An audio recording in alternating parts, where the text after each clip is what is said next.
When I say these words, when hell came to earth, a lot of us might say, well, that hasn't happened yet. But it actually did in a sliver, in a window of time, which is described for us in the Gospels.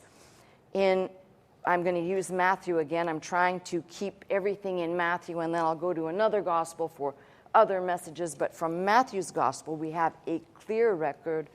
of Christ's arrest, his trial, and equally his death, and of course his resurrection.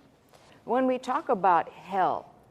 and we're not talking about the place of the unseen realm, but the place of punishment,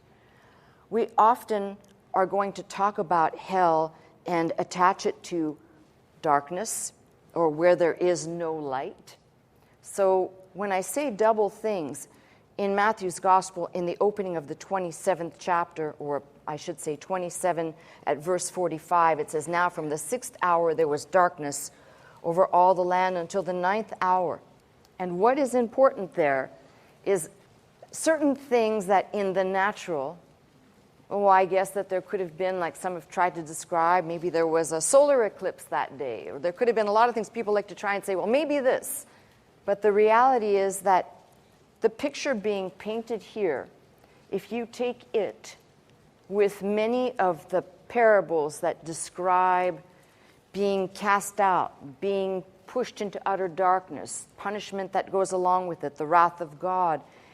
it's important to understand that the description of this darkness is not just what happened upon the land, but it is also